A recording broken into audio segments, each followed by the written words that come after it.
linear mechanics. So if they're throwing the hands, they're probably going to be around, which is going to be a rollover. Okay? Coming off the back leg, no power, rollover. No rotation whatsoever of the foot, where the foot just stays stuck, right? I'll throw that under kind of other stuff, not linear, not rotational. There's just nothing really happening back there. Okay? So as coaches, you guys need to identify those things as quickly as possible and then start to make some changes. Now, let me add in a drill here so that can help you. We do this with our workout groups here as part of our hitting routine on how to develop rotational mechanics without a bat, without a ball, without pitching. Let's see, you wanna help me out? Yep. Okay, so I call this a Medi ball swing. This is an 8-pound ball, and you just need to get a Medi ball that is the right size for your age. I think, what do we use? We use 8. Do we use an 8? I think we use an 8. Maybe a little light, maybe a 6. Maybe maybe a 6-pounder. Yeah. Yeah. So my high school guys might use a 10 or 12-pounder. Back up some. Okay. So hold on. Give me a second here. Let me add one more thing in here on the rotational mechanics that I didn't really talk about. Working inside the ball was one part of it. Working on top of the ball. Okay. Right, one is inside the baseball here, where we got the bat leg, we're connected, palm up, palm down, and we're thinking up the middle, oppo type approach. The other is working on top of the baseball. What you say to a player kind of depends on what they're doing. So if I see a player rolling over ground balls, I'll tell them work inside the ball. If I see pop-ups, I'm going to tell them work on top of the ball. Okay, so we're gonna send a video out. It's an A-Rod video, so let me go on my little rant here about getting under the ball. I had one coach. I'm working with a group down in Los Gatos right now. One coach was teaching to get level with the ball, like get down and then level through. Okay, but that's no different than casting and then coming through, right? So on this A-Rod video, he's going to talk about, and I'm going to talk about it a little bit here, is forget the stuff that you see on TV, the launch angle, the exit velocity, all that kind of stuff that players are hearing all the time, right? And I know at the Little League level, you're probably not talking about this stuff, but they hear it on TV. They see it every night when they're watching TV. They see that trajectory going off, and they want to mimic their baseball heroes, okay? So A-Rod is going to put all that in the trash can for you. I'm just going to add a little bit to it. So what he talks about is getting on top of the baseball, right? So we're working short and quick on top of the baseball. So not only inside, but on top, right? The shortest way to the ball is a straight line. So if we load and my barrel is here, it's going to be bam, right there. Okay, and what it does is it's part of the physics when you work on top. So right now I got this big white spot that's on the top, and if I work on top, as that baseball's coming in at an angle, now remember, pitchers are on the mound, ball's up here, the hitting zone's down here, so there's going to be, let's say for Little League, maybe a 3-foot difference of an angle coming down. So it's already providing an angle. And if we meet that angle coming down, and we're coming down the baseball here, what's gonna happen is that as it compresses on the bat and it comes off the bat, it's going to get backspin off the ball. And backspin is like the holy grail of hitting, because that's going to lead to a line drive that takes off and just keeps carrying and carrying and carrying. Versus getting under the ball and we get that pop-up spin that we get, right?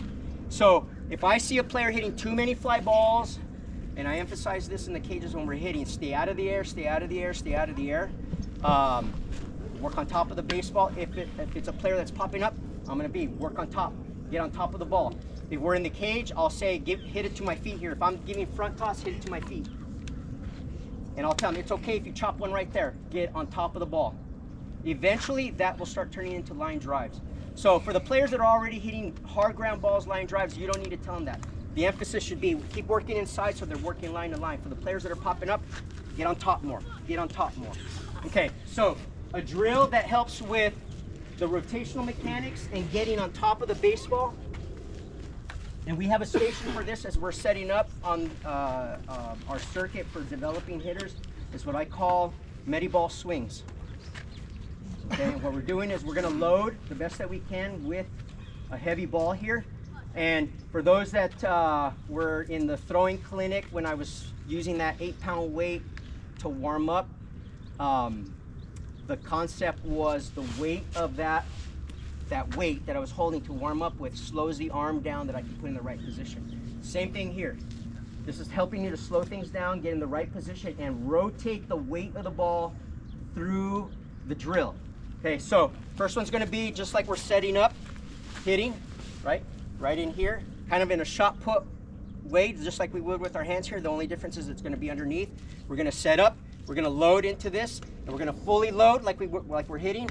And what I'm gonna do is I am going to use my legs to rotate the ball. So right now my arms are not doing any work whatsoever. It's all rotational, okay? So I'm gonna set up, back up just a little bit more. And the idea here is I'm gonna throw the ball somewhere in the middle so that my hands are pushing down on the ball, not throwing it to the player, to the partner, but pushing down right there. As we hit, we're working down on the baseball. As I do this drill, I'm working down. And look at how I'm finishing. Stiff front leg, power V, right, hands extended, out through. Just throw it back. Okay, so I'll do that again. So this is just a regular Mediball swing, okay? Setting up, and what I'm doing is I'm trying to teach them how to use their lower half to rotate, to load, and rotate, okay? So that's one variation. Another one is going to be what I call an ice skater. It's going to be an overload of the back leg. Okay, now if you look at what I'm doing with my hands are very compact to my body so that the mass of the ball stays close to my body, and all I'm doing is extending through at the end. I am not getting around the ball. I'm not trying to throw the ball. I'm trying to launch the ball from my hips. Okay? So this is going to be an ice skater. It's an overload of the back leg. Very similar to a long load here, right? But I'm overloading. By jumping into it, I'm getting more load into the ground and coming back up through the body. So I'm trying to get their body-mind connection to feel what extra load feels like, right? That extra load is going to translate into more pop into their hit, right? So it's going to be boom. And as many as they want to go back and forth, when they're ready, fire away. Okay, so that's second variation. Now we're going to switch this to a over rotation. Remember, we're working rotational mechanics. So what I'm going to do is I'm going to do a step behind. Now look at where my hips are right now. They're facing that direction, and I'm going to fire them about 135 degrees. Over rotating. So on the overload and over rotation, I'm getting an over exaggeration of all the aspects of hitting through this drill. So that when they get in here, they feel comfortable being right in here, and they can be more explosive through the swing as they go through, as they start to develop this over exaggeration, both the load and the rotation. Okay, so let me start again. So it's going to be a step behind that sets it up. Rotate the hips, boom, rotate hard. Let me do it again. Step behind. Okay, and we can do a similar drill on the hitting as well. I'm not going to hit the ball here. Okay. So when we're going on the tee, we can do a regular swing. We can do an ice skater as well. Boom, right? We can do a step behind. Boom, right? And on the ice skater and step behind, they might mess up because they're adding more movement, more dynamics, more overload, more over rotation. It's all okay. As time goes by, they'll get better and better at it. And that extra over exaggeration, that extra movement, when they quiet it up, it's going to be like, oh, that's nothing. Boom, go to work on it, right? So those are a couple of drills that we can do for the rotational, for keeping the hands inside and keeping the hands on top. Now notice I was throwing it right in the middle. I'm not throwing it to the player. Let's go one more time. What we don't want to see is the linear mechanics stuff. Now, what is that going to look like? So let's do regular. That's linear mechanics. Look at my knee. Look at my back leg. Look at my hands. I'm going in a line to push. versus the rotational, sitting back, just rotating through, not coming off of that, okay? So when they're doing this drill, it's important for, as coaches, for you to be able to see the difference and not just say, hey, go do it. Somebody has to be there and understand what the mechanics is and keep drilling it, keep drilling it, keep drilling it. If they can't do it right, you got to do it for them. If they don't see you doing it, how are they going to do it? Right? Okay, so any questions up to this point? So we go at rotational mechanics, we went the Mediball swing, we went linear mechanics. Any questions? A lot of information, right? Got a question. On the load, does that impact the weight balance? Does that impact being up here and having that linear? Well, absolutely. So are you asking like what should be the proper amount of load, and how are we going to keep that into a power V versus a linear? Right. Or I'm asking, so is that something that we should emphasize with our kids on the load? How much weight are we distributing forward rather compared to keeping back? So okay, I understand what you're saying. You're saying how much are we launching the back hip that maybe we get that foot coming off, and how much are we throwing into the front leg? Or how much are we, when we're loading, some kids want to come up here and have the weight up here, so rather than have a soft front foot. I'm not going to say too much about the soft front foot, because it all depends on how. So like if they do this versus this, that's going to dictate how hard they're going to hit. The key piece on that front leg is the stiff front leg. Stiff front leg, right? So if this knee is bending, right, we're going into linear mechanics, and what we're doing is we're leaking out energy. So any energy that they created into the ground and coming back through the body, if this knee is bending, this leg's going to go straight to stay balanced. If this front leg squeezes back and goes into a straight leg, that's creating an axis of rotation from the toe through the leg, through the knee, through the body, through the head. And that's a straight line, and we're rotating around that line, right? This leg will snap into this one, and the energy is going to go boom, quick through the kinetic chain and out through the hands into the bat, into the ball. Okay, so ask me the question again. Did I know? I don't think I quite answered it. Yeah. So I was just asking about the balance of weight, because we start here with most of the weight back here, but when we load, I see kids load and they're already and up lunge. here. They load and lunge. All the it's weight the stiff. comes up. It's the front leg that is getting them to lunge. If that front leg is bent, they're going to lunge at the ball. And if that front leg is moving forward, and this leg now has to go straight, and the body's moving this way, what are the hands doing also? Everything is moving like this, and they're going to overcommit to every pitch, right? So that should be an indication. That should be an indication that if they're overcommitting, swinging at bad pitches, it's not that they're making bad choices.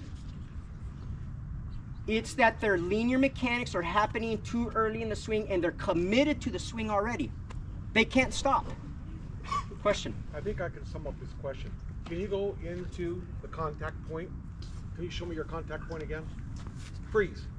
How much weight do you have on your back foot? I got a good at least 80%. I am sitting on your back foot. So what I'm doing That's is what you were asking, right? I've got head. There's 70% or 80% on the back Yeah. foot. So when I start here, I'm probably 55-45. I want a little bit of engagement on my back leg, and I want this to be a little bit soft, like what he's asking. Is that soft? For me as a hitter, I'm going to have a little bit to start with. If I have a linear mechanics type hitter who does this, I'm going to say give me 60 to 65% and engage that more early so that they feel it. Because if they don't feel it here, they're not going to want to feel it here. They're never going to want to feel it. There's a reason why they don't want to feel it. Why? It's firm. After so many swings, after so many cuts, after so many practices, their legs aren't conditioned for it.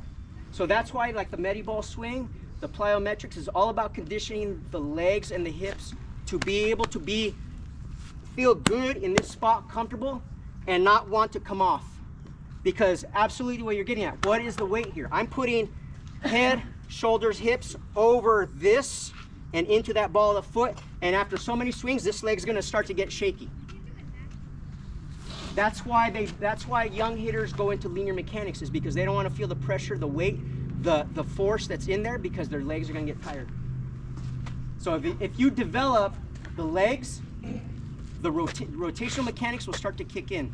So that's why, and we're gonna go through some drills here, and we do this on every workout. We have a station where, let's say we have 4 stations. One station is with the Mediball, where we do Mediball swings. We do core, and the core is for the rotational aspect, and we do the legs for that exact same reason. And we do that every single round.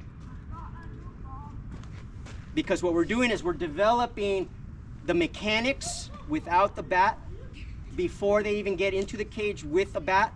And then what they're doing is they're taking all that little plyometric power, explosiveness, rotational aspect, the back leg, the front leg, into their swing, and they get 5 cuts, and then we go do it again. And then come back and do it again, and come back and do it again. And as we go through the circuit, I'm changing up all the different variations that we're getting here as well. The 81 combinations we talked about. So we're hitting body development, we're hitting rotational mechanics, and we're hitting the 81 combinations in our circuit of hitting over and over and over. From the younger kid perspective,